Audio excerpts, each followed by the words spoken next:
So I'll start from the leader of the church. To my right, Reverend Josephine TETTEH, who is leader Etherean Mission International. Good morning to you. Good morning. Yes. If you've been listening to the Gold Morning Conversation for some time, you would have heard her voice a couple of times. At some point, we decided that on Fridays, we'll delve into other issues aside the hard issues that we deal with. And she was offering her views and expertise on some of the issues, especially issues that have to do with relationship, societal issues, among others. We haven't done that in a while, so we haven't spoken for some time. Good morning. Nice to see you. Nice to see you too. Yeah. And brother, and I hope I'm getting this right, QUESTUS. Yeah, QUESTUS. Okay, QUESTUS QUARTEY is General Secretary, Etherean Mission International. Good morning. Good morning. And welcome. Thank you very much. Yes. Happy anniversary to you at Etherean Mission. 50 years. Quite a long time. Yes. But before we go into the anniversary, I want to ask you about this prayer you said.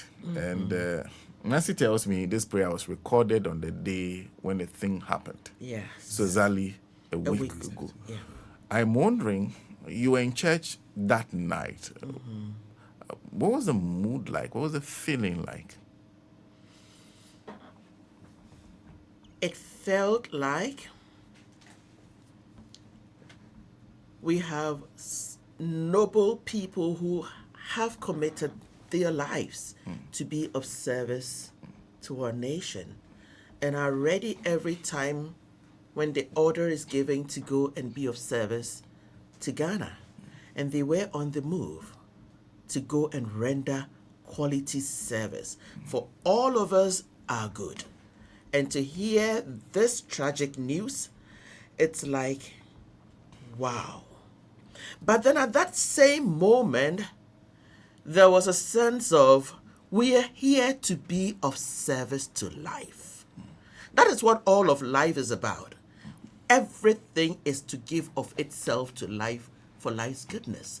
And we are all going to die anyway.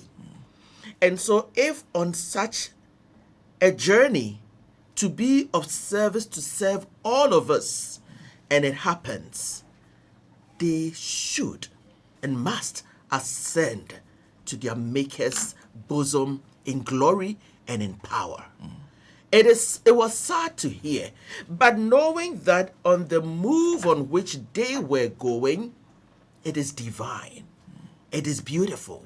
We can only bless them and be with them because they were doing just what the Maker brought them to do here on earth, to be of service. And so we bless them to be of greater service wherever they are. And for the love they have for our dear nation, Ghana, greater love, greater power be with them and to give it back to us. And their lives be blessed in the names and books of all of life forever. Yes, that was what just was inside me. And I uttered that prayer. And interestingly, that day, I think I moved with Nancy. She actually drove me to a point, and when I liked it, then she said she was going to church. Okay.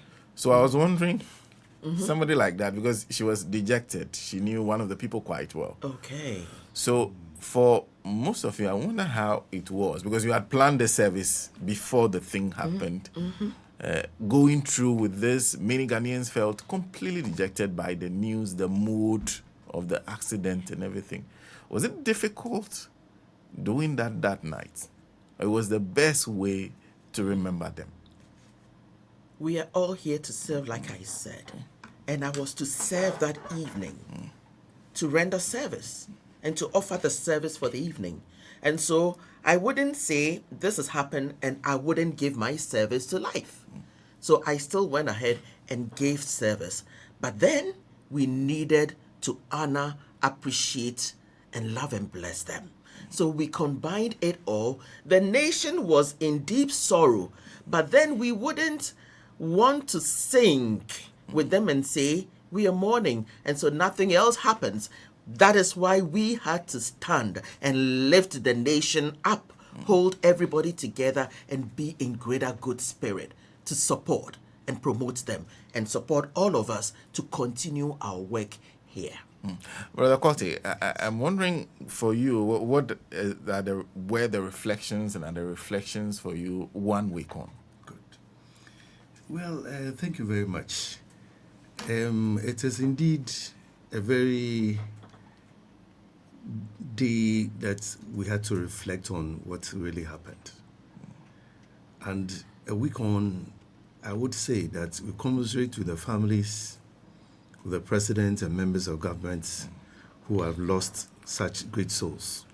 And to all of us in the country, I think it was a day that we should all reflect upon it. And for me personally, I would say that in everyday life, you don't know what the next moment holds for you. So it is important for us to live our lives in such a way that when this thing that we call death happens, which is inevitable, when it happens, where do we find ourselves? How do we handle grief? How do we handle the state of sorrow that we find ourselves in? But it's interesting for you to know that in Etherean Mission, we are a metaphysical organization. Metaphysics means we study things beyond the physical. We are spiritual beings. And scriptures tells us that whether we live or die, we live in God. So the passing of these great noble men who were in service for the country are living in God. And they will definitely go to where the sources and where they came from. So it is for us to have that assurance. And reflecting on this, though it is a loss, let us know that they are moving to a higher glory, a place where it is destined for all of us. And once we have that, and once we are deeply rooted in lessons of death in Etherean Mission, sometimes we take things and know what death really is. It's something which we study, actually. Thank you. Thank you. I wish I would have continued on that line, but since we are also here to, it is the first time I'm having any discussion to do with celebration for 1 week now. Okay. And so it's nice to have you in the studio this morning. Thank you. Once again. And congratulations to you on 50 years of existence. Yes. I'm guessing the church was formed and started here in Ghana? Yes. Well, I don't know who I start with, but take us to the beginning of the church. Who do I ask that question first? The history of the church. Let the leader start. Leader. So, Reverend, tell us the beginnings of this church. Etherean Mission was founded here in Ghana through the inspiration and dedication of the founder in the person of Brother Dr. Ishmael Nyaku Ubliti TETTEH in 1975. Okay. And so as a child, he tells us that he used to be with his father, a native healer who dealt with medicine naturally, did lots of healing. And so he studied with him. And as he grew, he worked with him hand in hand. And so sometimes his father is doing some of the work. They find him and he's doing some. And things were happening through him. And so eventually, as he grew, people started calling him Osofo. He didn't really want to found a church. He just decided to put a space together where he gathered people, does his impactation to them, teach them, and that was what he wanted to do. Before he realized, people kept coming because what they were receiving from him was profound, was impactful, and they kept coming. And through that, a church had to be founded. He didn't come founding or establishing a church. The church was established around him by the people he had impacted. So here in Ghana, starting from Roman Ridge, that was where the teaching center came to Dakuman, and here migrated to Sakaman, where we have the headquarters in. So, for the sake of clarity, you're saying what he started, you said was a teaching center. Mm-hmm. What was he teaching? Spirituality, truth, reality of life. Okay. So he didn't start as a church. And in Etherean mission, we don't call ourselves a church because we are oriented to teaching nature, life, spirituality. When you say church, church is like affiliated to Christianity, as mosque is affiliated to Muslims. But here, we are a non-denominational or trans-denominational center where everybody, irrespective of your race, creed, culture, religion, you're welcome to this one sacred space where we learn the truth and reality of life. So it's a center, all embracing. Yeah. Okay. But is it built on Christianity or the teachings of Christ? Since it is founded here, most of its propagation is founded on the Christian faith because we are predominantly a Christian nation. However, we go in all of the religious beliefs. So our inspiration can come from the Muslim faith. Our inspiration can come from the African faith. Our inspiration can come from the Hindu faith. So we are trans. We are not fixated on one particular religion.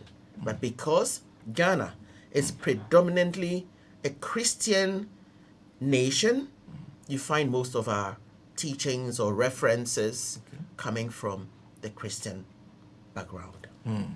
Great. And 50 years, I'm wondering how the journey has been like, because you said you moved from a teaching center, now you're a sacrament. Those who use that road knows your, I don't know. So how do you call the place if it's not, because people would predominantly say it's a church. It's a center. It's a center. Yeah. Okay. To where you are currently. How has the journey been like for 50 years, over the last 50 years?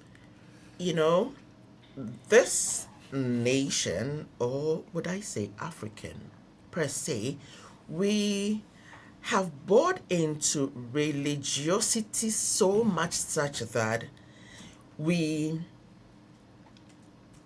are saddled with the mindset of us not being the children of God, divine presences of God, divine representations of God. But in Etherean mission, our three objectives: one, divine empowerment; second, oneness of life; third, respect for self and culture. And so we promote the divinity of life because we all came from that divine source. People choose to call God Christian, Muslims Allah, Brahma, Onyame, Nyongbo Mau. We all emanated from that source, one source. And what God is, Allah is, Mau, Onyame is what we are.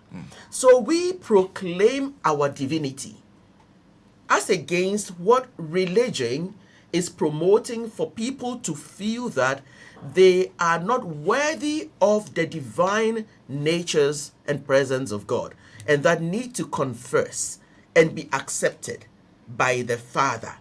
I came from a father. Why should I confess for the Father to accept me again? So we teach differently from what the other churches, believing systems teach.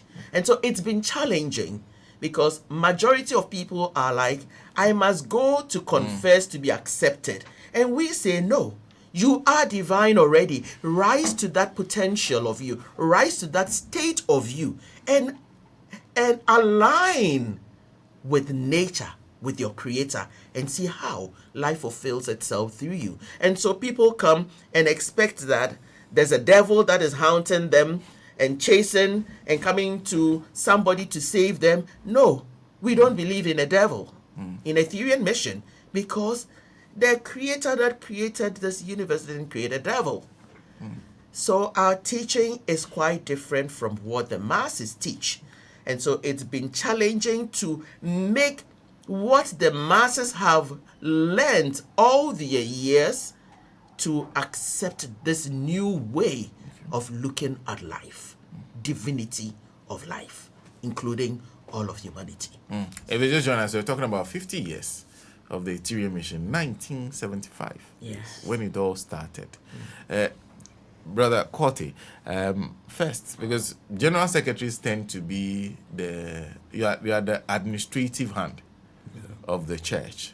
So you basically are the custodian of all documents and everything that the church has been through.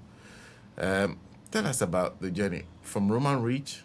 What happened? How long were you at Roman Ridge before moving to where you are currently? And how has it been like? And it's been quite a journey, but the transition was not too long. Each time members came and we started expanding, there was a need to move on.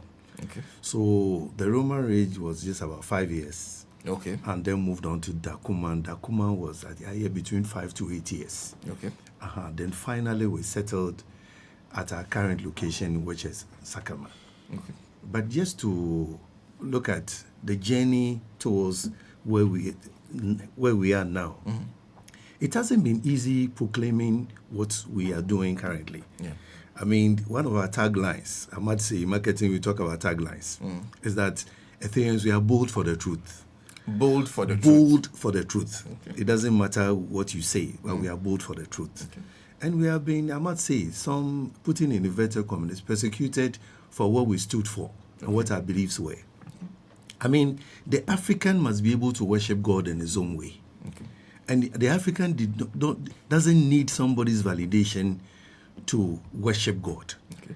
And the African believes, just as is in Senakan, says that Onyame wo wo mu. Okay.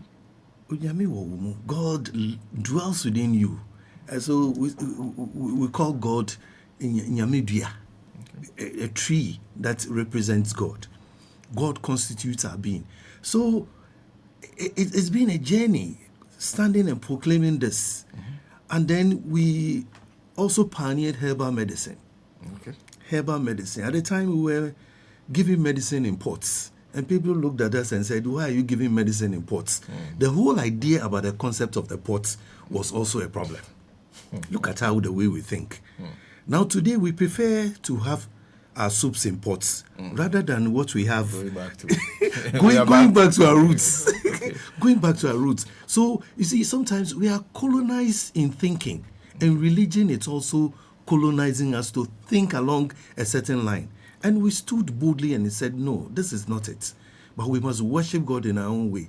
Sometimes in some of our rites, high spiritual rites, we wear calico and put herbs around our necks. And people say, why do you dress this way? How else can I dress?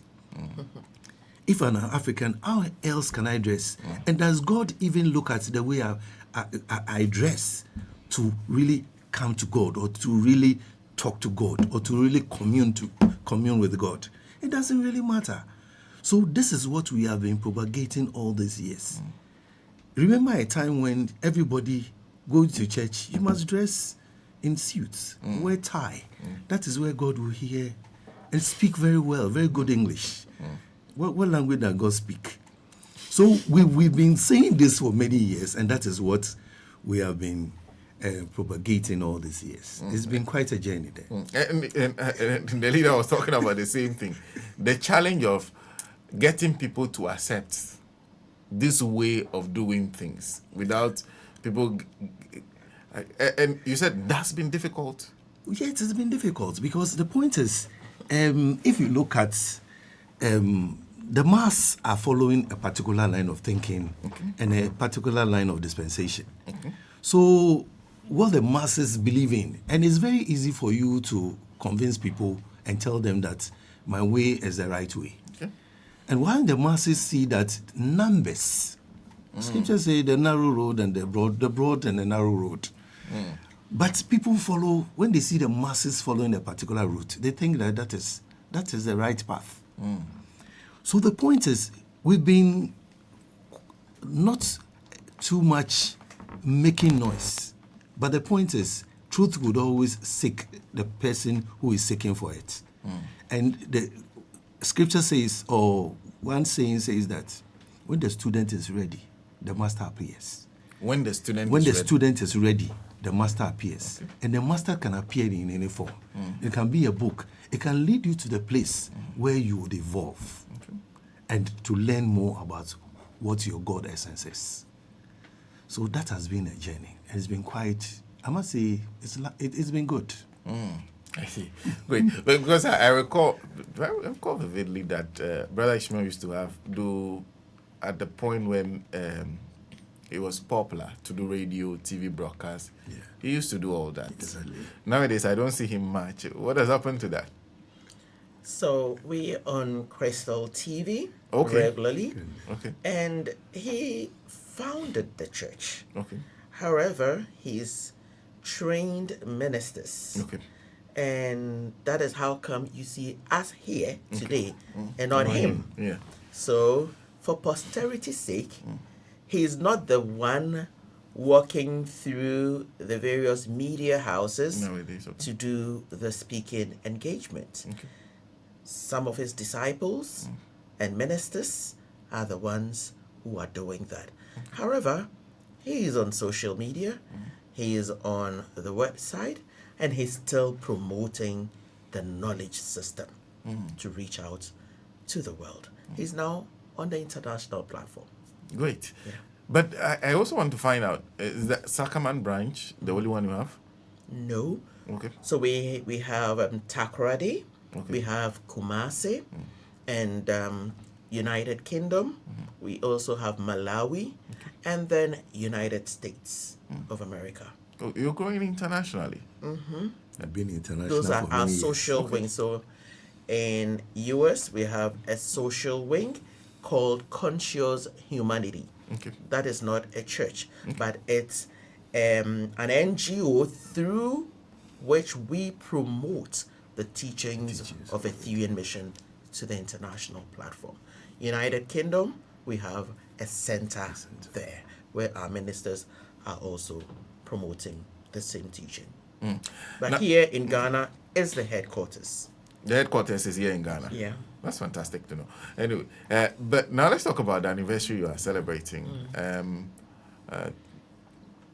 Tell us, first, I just want to find out first for you, exactly what do you think? Because most people, I'm 50 years, I'm celebrating. Question is, what are you celebrating anyway? You are 50 years, but exactly what is the celebration around? Well, there's a theme for the celebration. Okay. And the theme for the celebration is conscious living, Okay. conscious evolution, a new you in the new era. Conscious living. Conscious living, conscious evolution, a new you in the new era. Okay. Let me break it down. Okay. Now, when we talk about conscious living, we are conscious because we are here. You see me, I see you. But when we talk about conscious living, how conscious are you in terms of how you live? How conscious do you know who and what you are? We are made in the image and likeness of God.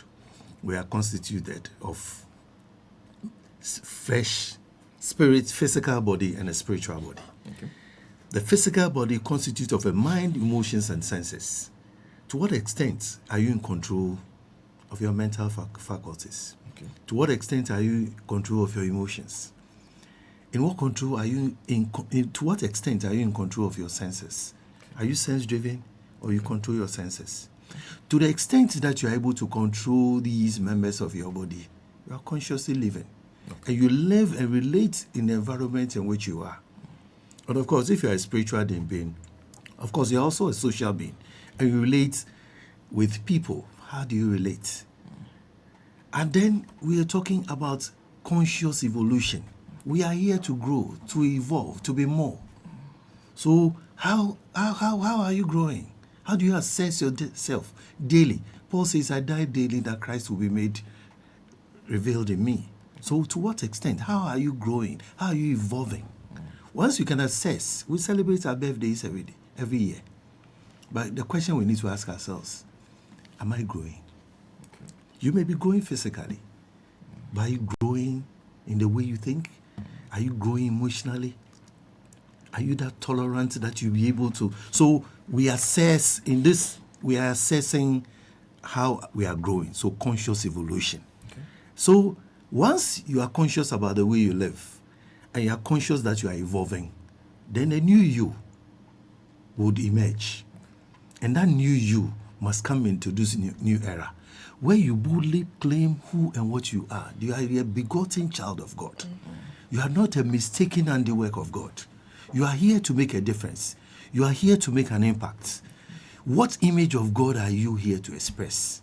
So that is what you are, and that is what you must proclaim in this new era. So that is our team, and that is what we are celebrating.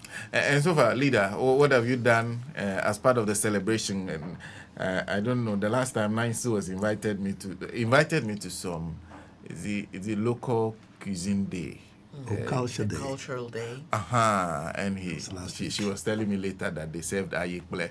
I didn't go. Now I regret. So I don't know, what have I missed and what can I catch up on. So what have you done thus far? What is left to do as part of the celebration?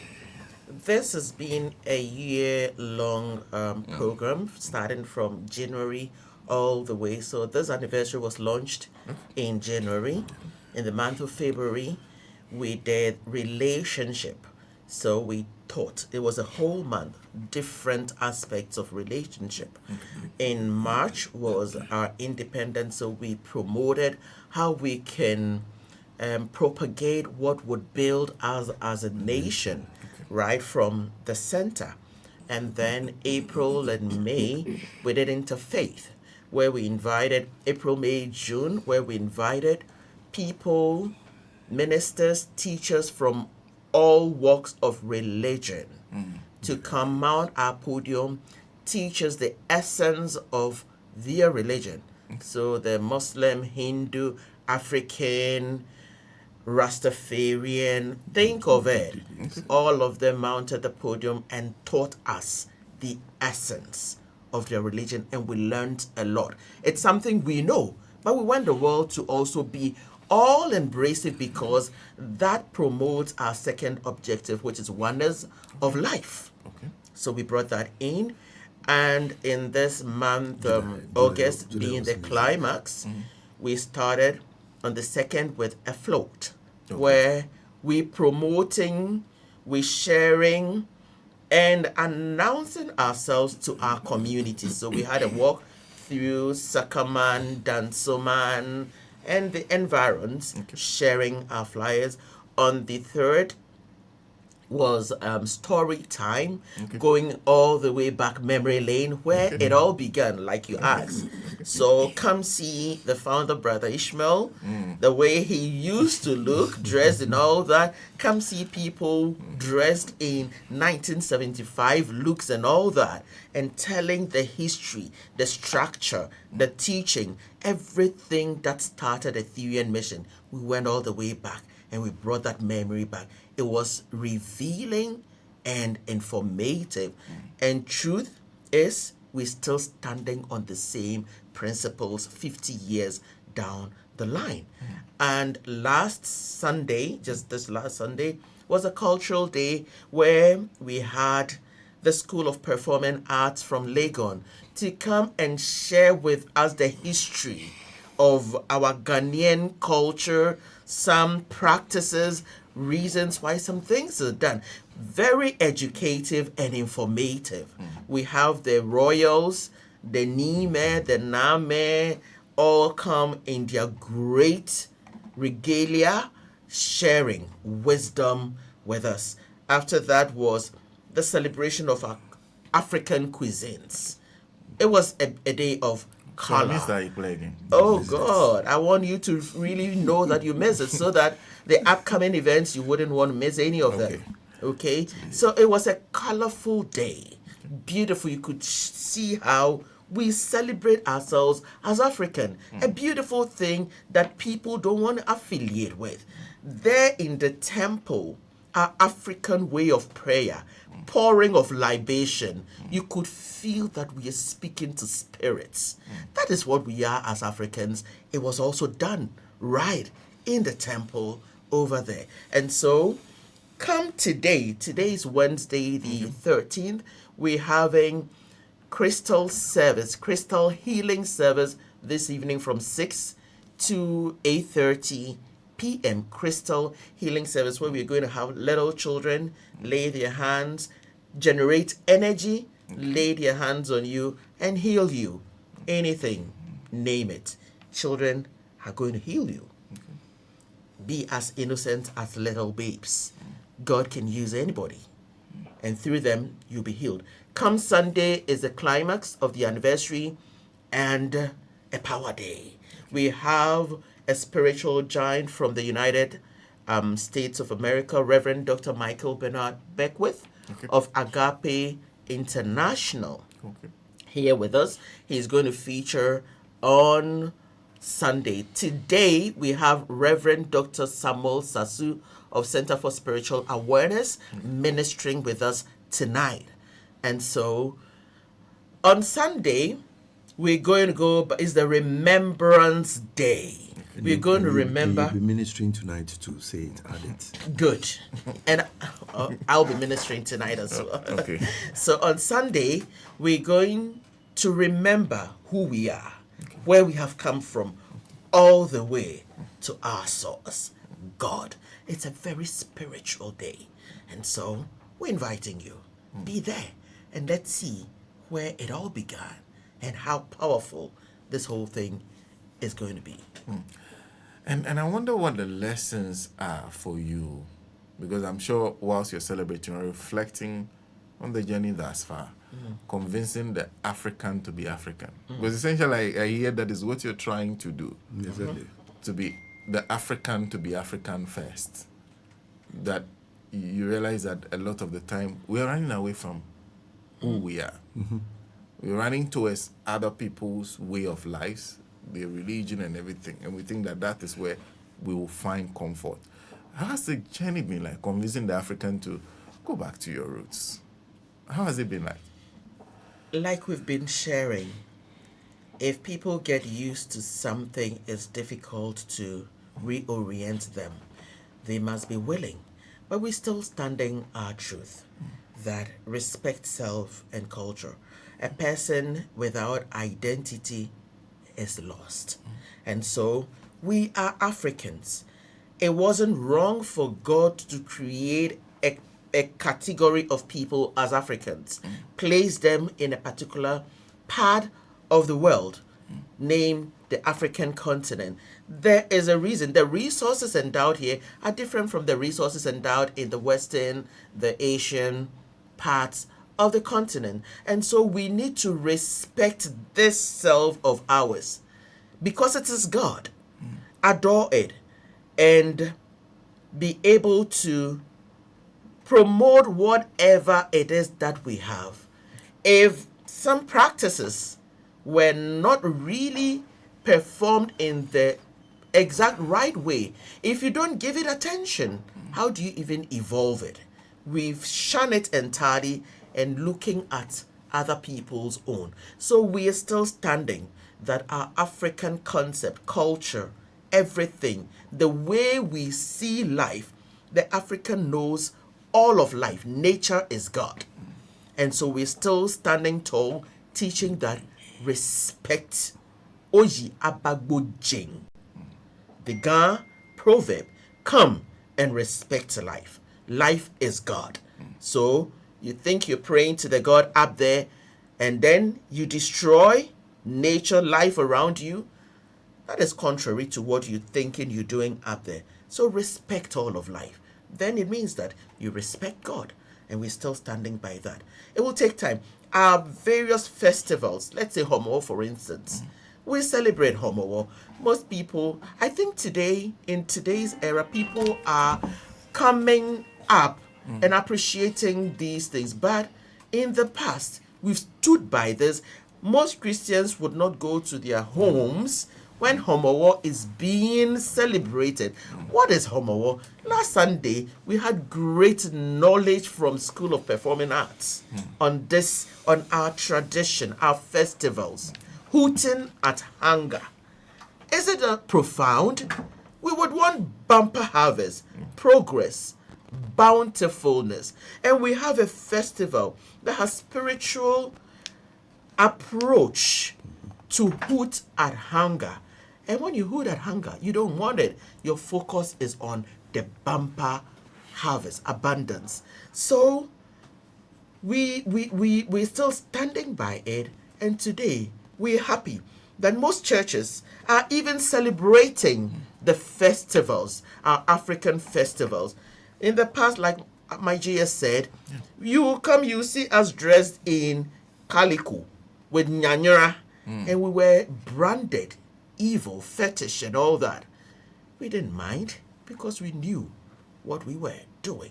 Now today, we are proud to know that other spaces are emulating it because the knowledge, the wisdom is reached out, they bought into it, and we are all rallying to be back in our African tradition, uphold it, promote it. It would come a time, if we don't do this, our babes coming up will be entirely lost. Where do you belong? Not African, not Western, nowhere. Lost. We have a responsibility to promote and protect who we are as Africans. But Akote, Yes. and the same issue, but maybe perhaps what you would like to say to our listeners who are listening to us, first about Ethereum mission, and also about what you stand for, to conclude the interview. Good. I think our key fundamental principle or objective is spiritual empowerment. Okay. And spiritual empowerment entails knowing who you are and know that you are a child of God. In you is the spirit and the power presence of God. Now, what image of God are you? Ethereum mission, through our lessons of what we call the persona. What are you in your persona? What uniquely identifies you, just like your thumbprint? Once you're able to identify what your persona is, then how do you use this persona to make an impact in life? Okay. So that is it. And then know that everybody is a child of God. Everybody has the legitimate right to rise up to his best ability. So unleash your potential. I mean, that is what we are about. Empowering anybody who comes to our center. Empowering our members so that they take absolute control of their lives. They don't turn around and give attention or blame somebody when they fall into challenges or trials, and that they take absolute control of what happens to them. So spiritual empowerment, through many tools that we have designed and we have developed, we use these tools to enhance our lives. In fact, when you come to Ethereum mission, you'll be a new being. And I would like to add that we take healthy living as a very, very important part in our growth. So in the church, in our center, we do pranayama, which is breathing exercises. We do yoga. Now, I remember when we pioneered yoga, everybody say, this church, look at what they do. Yoga is So everything. now yoga is everywhere. They say mindfulness. They're even bringing it to basic schools. So the point is, we've stood tall and we've pioneered this for a very long time. We even do taekwondo. As I said before you, I've done taekwondo to about black belt. Oh, really? But I just didn't fight for a belt. But it's just training for mental alertness. Okay. And as a minister who is being trained in the Ethereum mission, it is one of our core courses that you have to do. So this is what we do, and we want to tell the world that, please, nobody will do anything for you. Nobody will do anything for you. Not your pastor, not your mother, not your father. You have to be responsible for your own life. And once you take up that stand, ask yourself, what do I do? What tools do I need? So that is why we want to empower the whole nation to come along, come and pick a course, come and pick a program, and empower yourself so that you be impactful in your family, in your community, and in the world at large. I mean, we created Kofi Annan. Let's have more Kofi Annans. That is what we want to say. And people who are spiritually embedded in truth. That is what we are about, and that is what we want to propagate during this anniversary period. Well, Reverend, especially when we are actually in a state of mourning as a country. Your parting words for us. As a state, we invite each individual citizen to know that we're here to be of service, to make life better. Every moment, every second, ask yourself, what good am I giving to life? What impact am I establishing in my engagement with you today, with the security man at the front of the gate? Our lives must be impactful every second. Don't waste a second, a moment. Be of greater service. And ask you, did I do my God best in this moment, in this second? Put away your humanness and invite your spiritual self to demonstrate itself at all times.